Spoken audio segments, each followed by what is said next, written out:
Welcome to Conversations with Joy podcast. So, hello, everyone. So, welcome back, episode 2 of Connected Communities. And let's call her my co-anchor. I always wanted to use that word.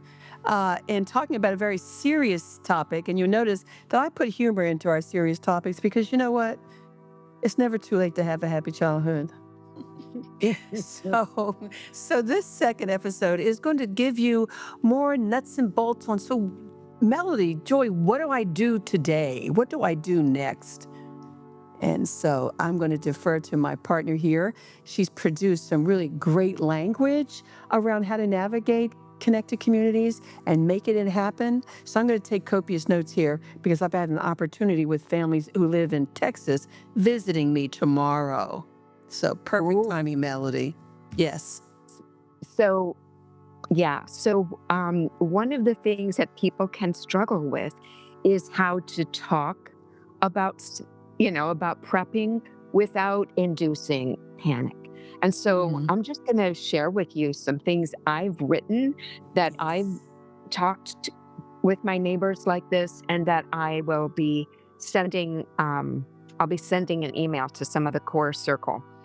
So I'm reaching out not as an expert or as an alarmist, but as a neighbor who's been listening to the land, tending my garden, watching the news, and wondering, how can we, as a neighborhood, prepare for uncertainty better? How can we find ourselves in the next disaster more prepared than we were during Helene? You may have noticed that things feel shaky. We have climate extremes, we have rising prices, we have broken supply chains, and there's a sense that we all share that something larger is shifting. These aren't just headlines, they're rippling through the land. They're touching our homes, our bodies, and our communities. And that's why I want to start something small and grounded. Yes. It's about resilience, relationship, and readiness. I've put together a simple resource guide on food, water, fuel, and more, rooted in practical know-how and neighborly care. But beyond supplies, I believe that what we truly need to prepare for the future is each other. Yes. Yeah. Let's make that number one. When you just made me think of something that just happened as you continue. There's a wonderful young gentleman who picks up the trash, okay? Some people may say, I don't even notice who picks up the trash. Anyway, we've bonded just by spending time with him when he's picking the trash up. And I started giving him a book to read. And I said, when you finish this book, I'll give you another book.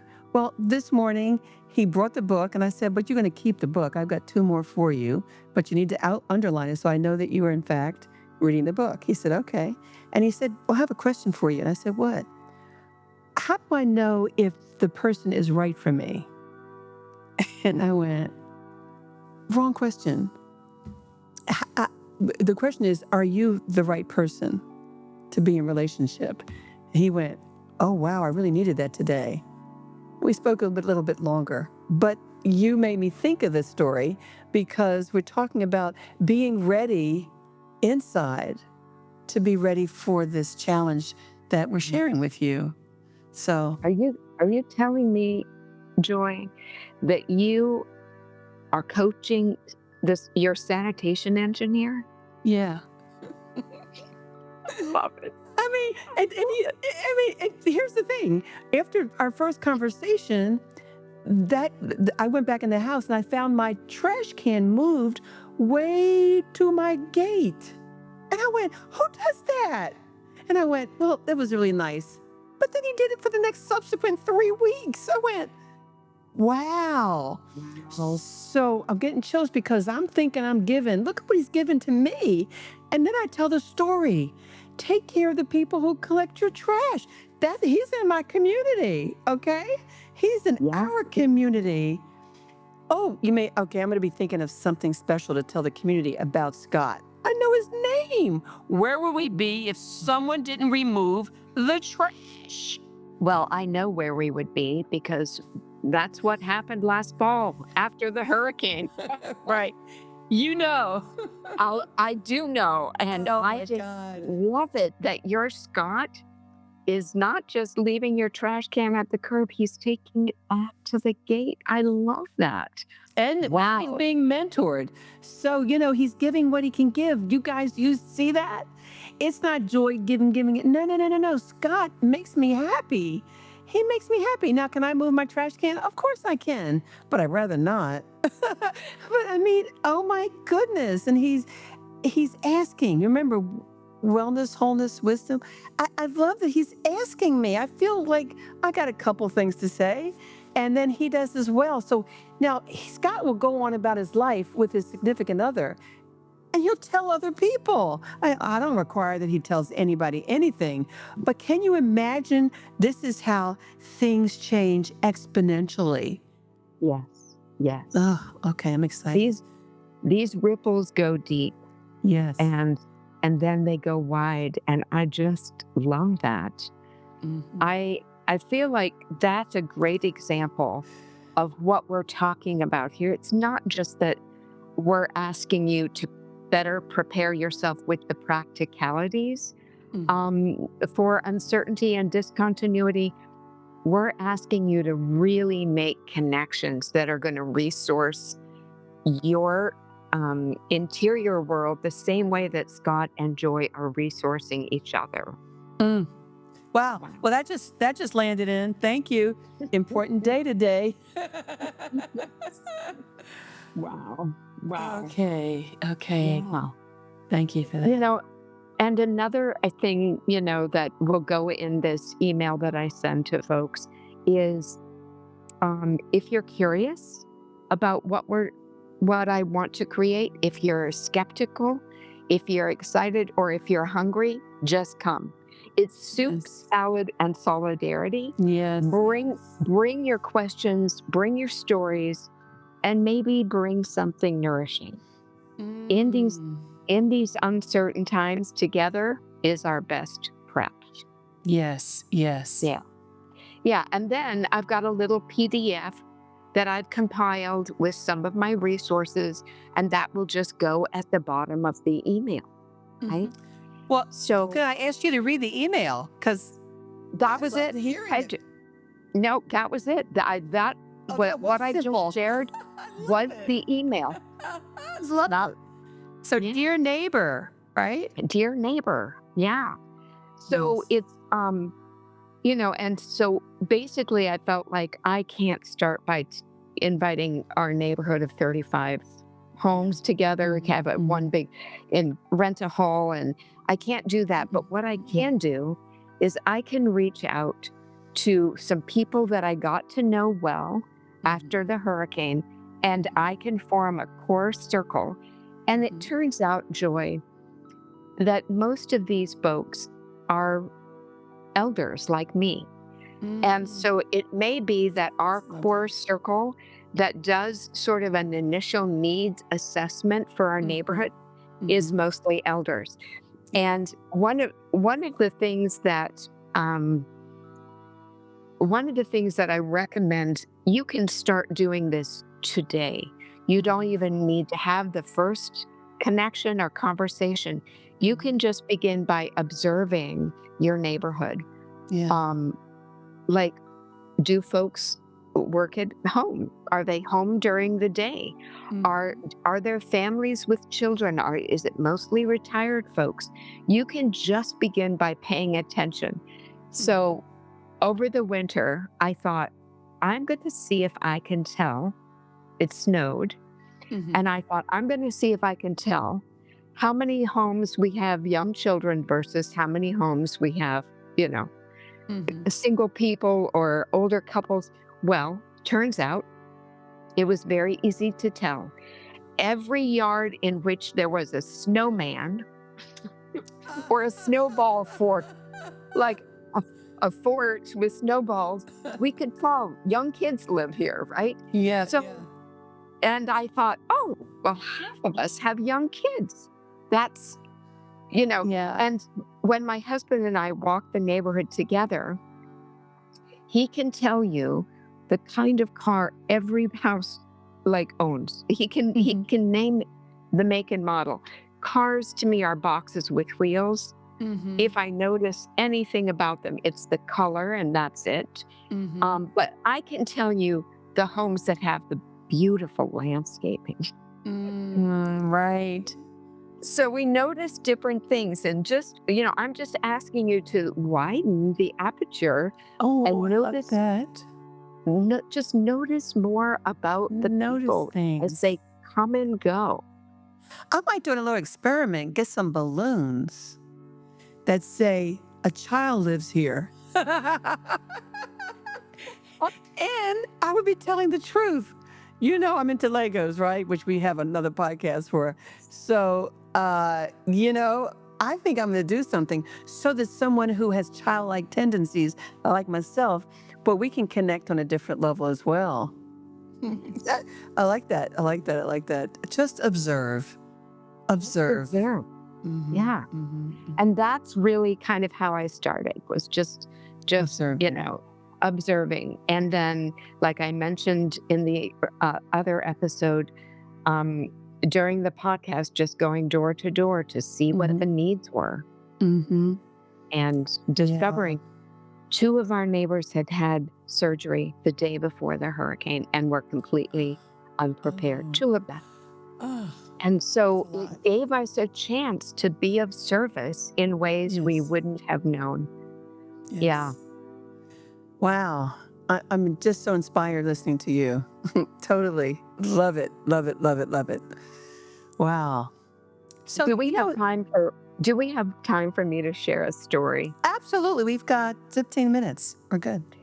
So a few months after the hurricane, actually a few weeks after the hurricane, I sent out an email to my list with the 8 big lessons that I had learned about my own preparedness after living through what we lived through here. And in response to that, one of my friends that I've never met, who's on my list, sent me a link to a short story that was online. And it took me a while to get to it, but I eventually read that whole short story. And it was a kind of sci-fi-ish, a little bit, or futuristic, because it was about a community outside of Detroit, kind of not quite suburbs, but maybe not quite inner city, but in a future natural disaster in which there had been some kind of detonation that had blocked the sun. Maybe it was an earthquake with the smoke, but for almost a year, there was only a gray sky. There was no sun. And there was also intermittent power. The power was only on intermittently.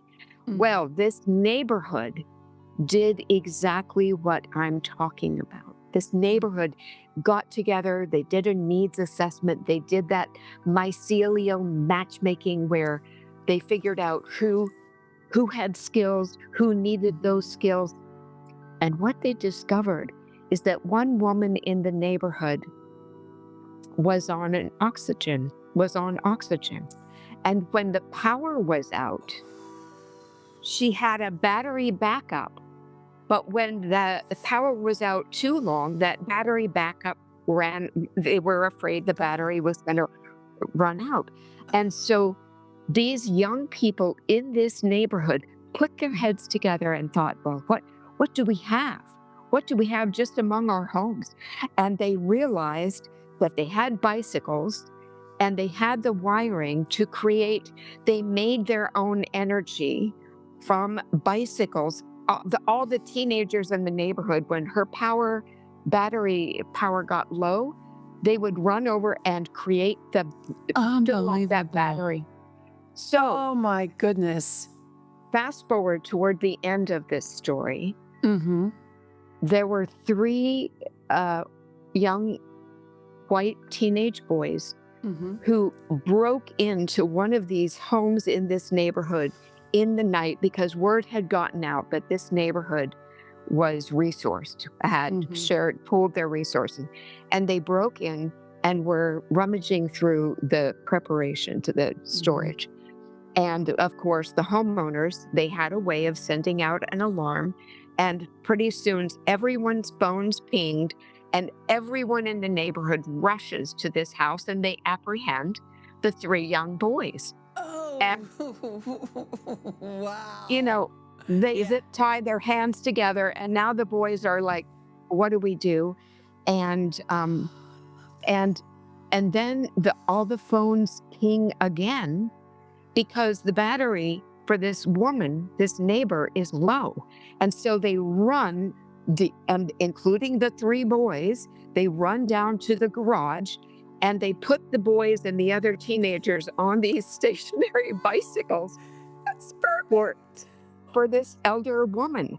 And the boys see that this garage has been decorated with posters and photos and that it's like a community center. This garage has become a hangout spot. And the husband of the elderly woman is bringing snacks to everyone. And one of the boys says, "Man, is this woman a surgeon? Is this woman like an engineer? What? Why is everyone in the neighborhood, working to keep her alive, working so hard?"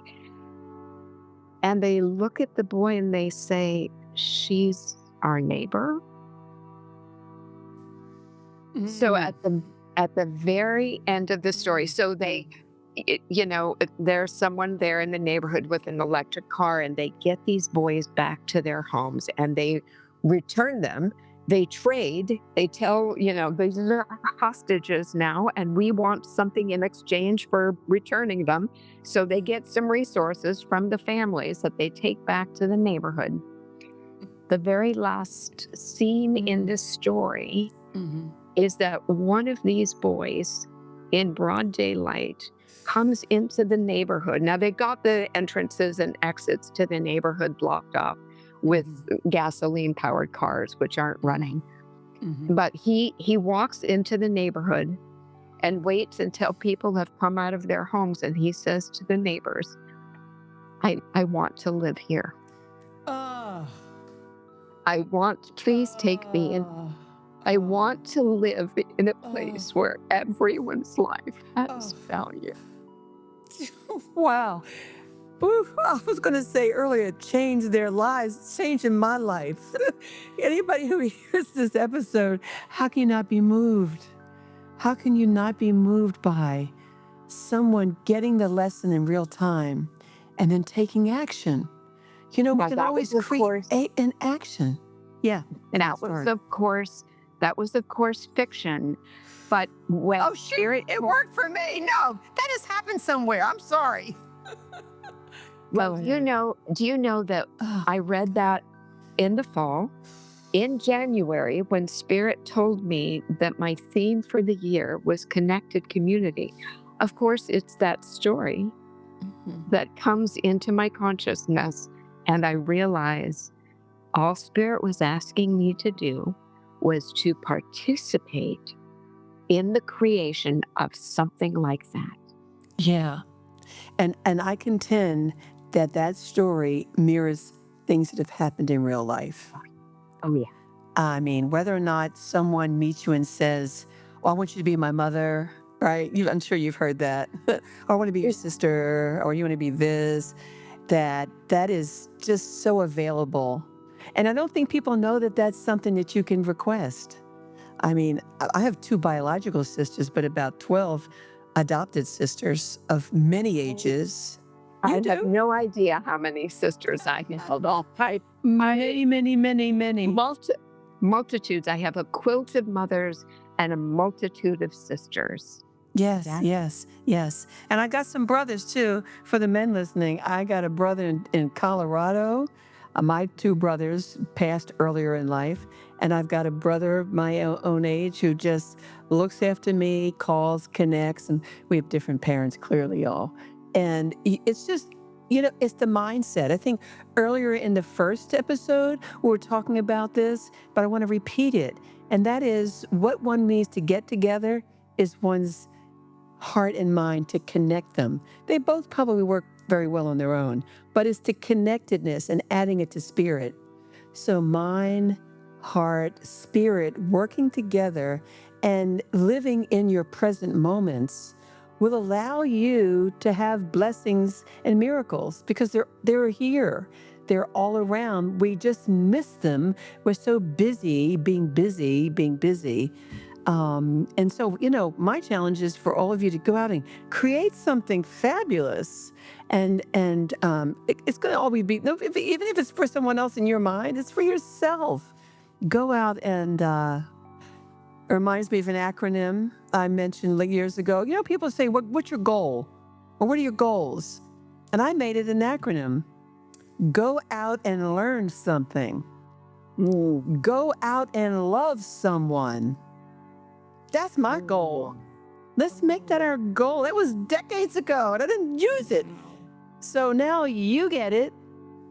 Your goal and your goals are go out and learn something and go out and love someone. Because I love Scott.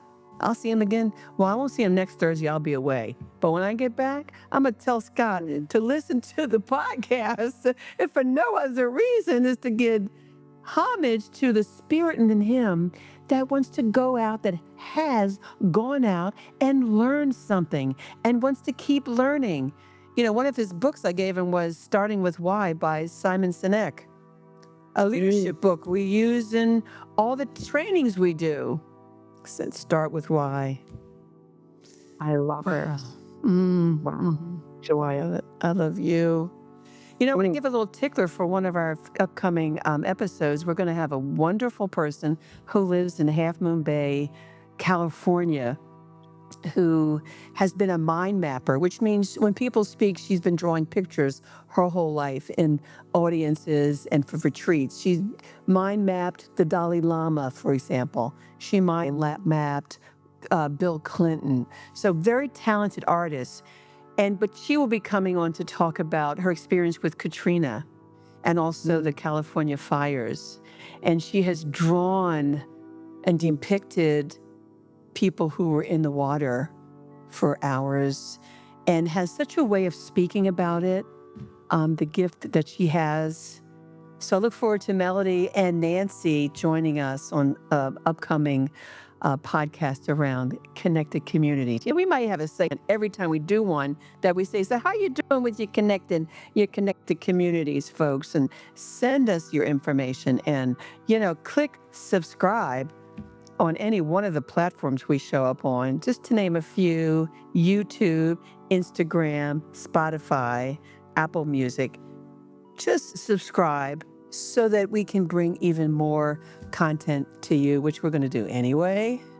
But we love to know that people are gaining tools, skills, and mindsets that allow them to live their best life as long as we have on this wonderful planet. So in summary, what would you like to say to our audience, Ms. Melody? Well, I hope that story inspired folks to want to be a part of creating more connection, creating more resilience. It's not just about surviving, it's about thriving together. Yes. So folks can get in touch with me by going to my website, which is transformingspace.com. Yeah. Could you share that story too? I want to read this short story. I'll forget that I remember what happened. I want to feel the author's words. So how can I get that short story? I'll have to do some digging and find where it is, but I'll find it. I'll find it. That's good. That's good because it'll make all of our viewers come back to episode 3. How about that? And that was just not a trick. It was just like what unfolded. So I do want to read the short story. Thank you. And then in my close, I'd like to just simply say, when we talk about community, we're building one in our podcast, Conversations with Joy, which will be ongoing. And we also want you to know that building communities is not, it's not easy. And it takes effort, and it takes, again, getting your mind, spirit, heart wrapped around that there's something I can do beside donate. Everyone wants to donate the things. Let's donate to our communities by giving our time, our energies, our wisdom, what you listen to, what resonates with you. So taking a step, I know in my life, begets yet another step that then begets yet another step and another step until we are creating the communities that we want to live in. We create them right where we are by being authentic.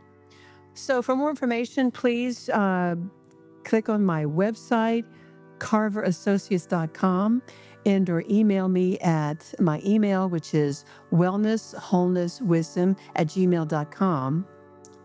And I'm going to ask something I haven't asked before, or have I? Subscribe so that you can get more and we can get more from you, and we'll just build this community one podcast at a time. Thanks so much. Neighbors with chainsaws had cut down the big trees blocking the roads, and we could get in and out. And we had learned that in neighborhoods near ours, generators were being stolen out of people's driveways at night. Now, remember, no power, no street lights. Yeah. And so, some of our neighbors were talking about patrolling with guns. And my husband said, why don't we? He said, I volunteer for the parkway. I've got some bright vests. Why don't we simply patrol with these bright, visible in headlights vests with flashlights? All people need to know is that the neighborhood is being patrolled. And so a group of men with flashlights and vests, but without guns, started patrolling at dusk and after dark. And yes, there were several trucks that came into the neighborhood and made a U-turn and went right out when the men in vests were seen walking up and down the streets.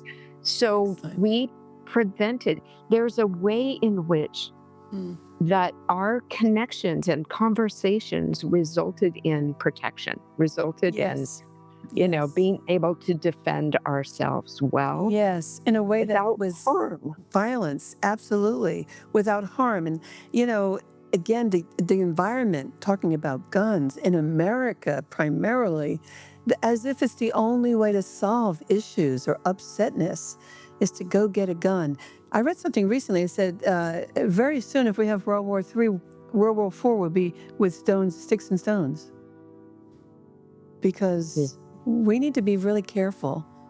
Yeah. Really careful. Find alternative ways within communities to solve problems, raise issues, talk about how we can generate mindfulness, how we can generate more peace, and how to generate more connectedness. Because I'm telling you, I'm living at just a 23-person community, and what I get is, hi. No stopping. A couple of us stop and talk, but that's not connectedness. That's right. I got somewhere else to go, and I'm going to live in my house, and I'm not going to move to my job, and I'm not going to, nothing in between there. We've lost that, where people in the neighborhood used to look out for the kids that are playing in the streets, or, look out for stranger danger, or whatever. We just lost that. And I believe we can recreate it and rebuild it.